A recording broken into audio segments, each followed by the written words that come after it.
Okay, I'm out here. I'm gonna plant tomato babies. These are the Ace 55 variety. They're actually a bush tomato, which is cool. They'll still get pretty tall, but they're a determinate variety, which just means that they're gonna set a determined amount of blossoms.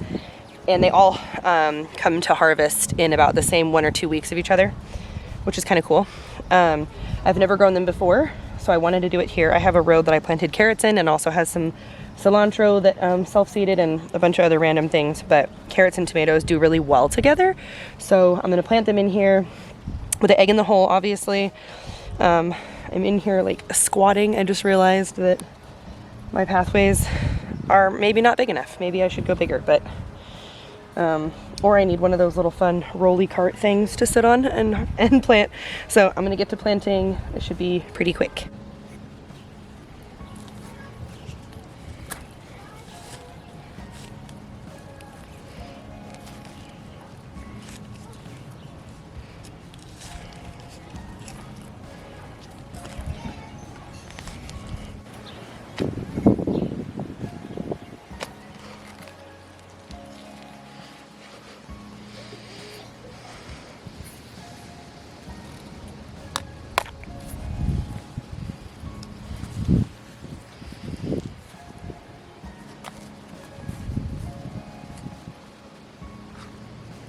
So these were only actually put in here maybe a week or 10 days ago. And they've already made roots all the way to the bottom.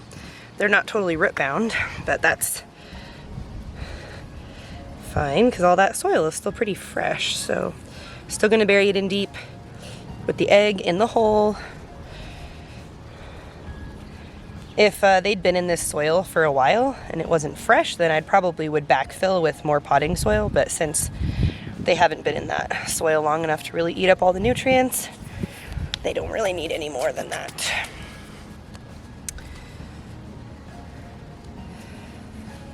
So since these are determinate tomatoes, I'm probably not going to prune them very much,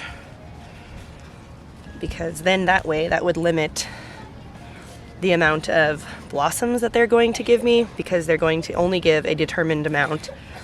They will, at some point, probably July-ish, stop growing and focus all their energy into fruit production.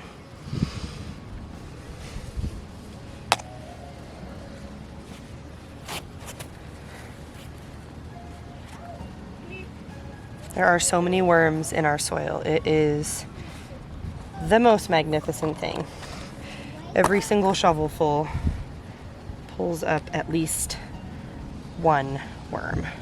And sometimes they're huge. We have experienced seeing our very biggest worm in our entire lives. Me and the kids. All of us were like, that's most definitely the biggest worm we've ever seen. It was easily the circumference of like a pencil. It was huge. Here's one. This isn't a very big one. This is a pretty average sized worm buddy. A little worm friend. But the one that we found was easily twice as big, maybe more, like around, and like twice as long. It was magnificent.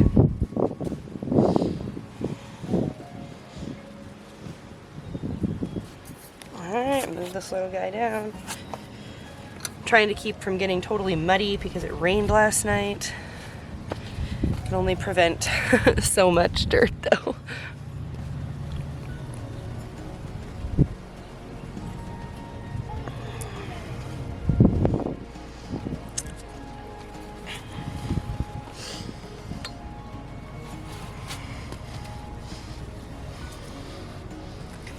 This is like, I guess, a pretty good stretch workout. Trying to keep my back straight, practice some good body mechanics.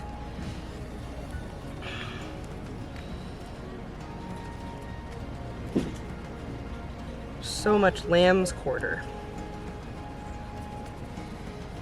I have no desire to eat it, but if I needed to, there would be a ton of it.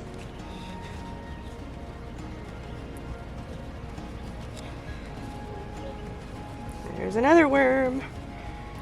It is so miraculous to me to live somewhere the soil is just teeming with life. It's so cool.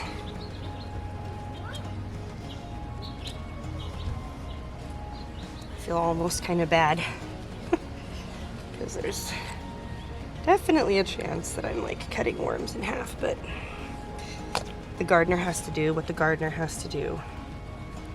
And the gardener has to plant tomatoes.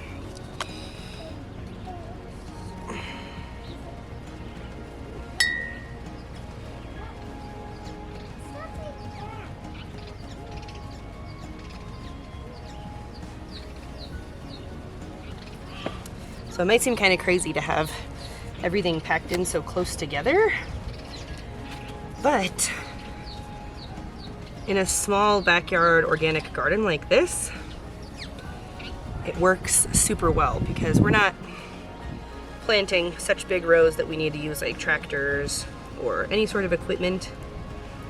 So we can actually plant our plants in much closer than the spacing requirements on most like seed packets and plant labels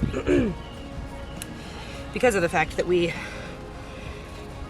aren't gardening in giant rows. And so in nature,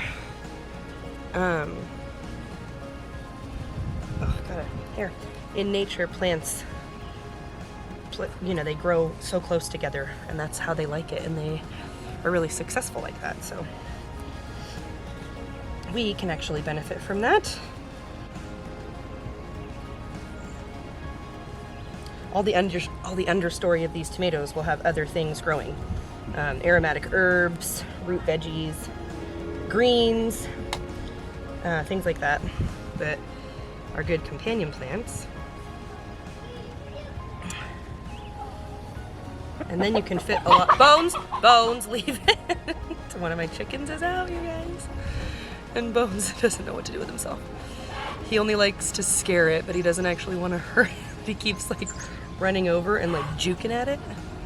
But Bones, leave it. Leave it. I'm gonna have to go address that. Honestly, I'm like not supposed to have chickens in the city, and I'm breaking the rules. But I love that. I love hearing a chicken squawk, you guys. It just brings me massive amounts of joy. Good boy. Good, leave it.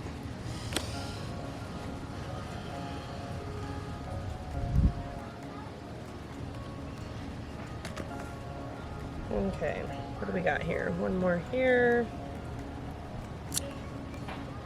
And there.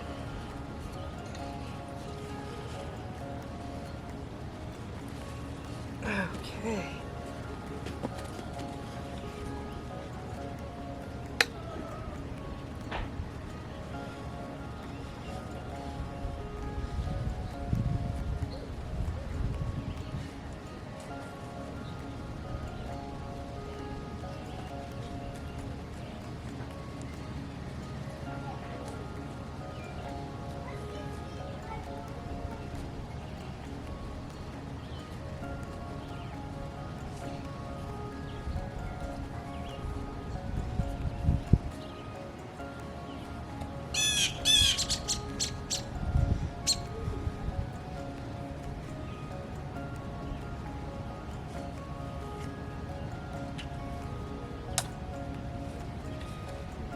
So I always crack the egg when it goes into the hole because it kind of gives the roots the chance to really get in there. And then I clip off all the lower leaves that I know are going to be buried, and I put them in the hole because apparently tomatoes like to digest themselves. It's kind of like a creepy weird thing, but it's the truth. And it would make sense because they create all sorts of wonderful nutrients in their foliage. So why wouldn't that be exactly what they need to digest, to be healthy? All right. And the last one here.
Oh, okay.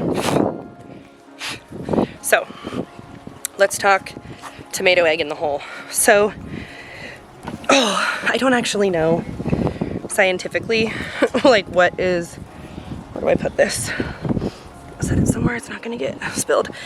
So I don't know what is going on scientifically with the whole egg in the tomato hole situation. I just know that the tomatoes are extremely happy anytime I plant them like that.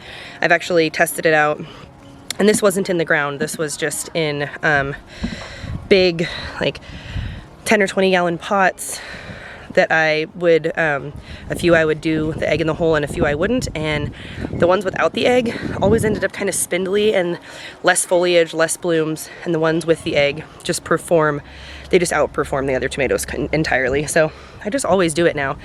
I think there's got to be something, especially if you crack the egg. I've also done it without cracking the egg, and it seems like the egg eventually gets cracked anyways.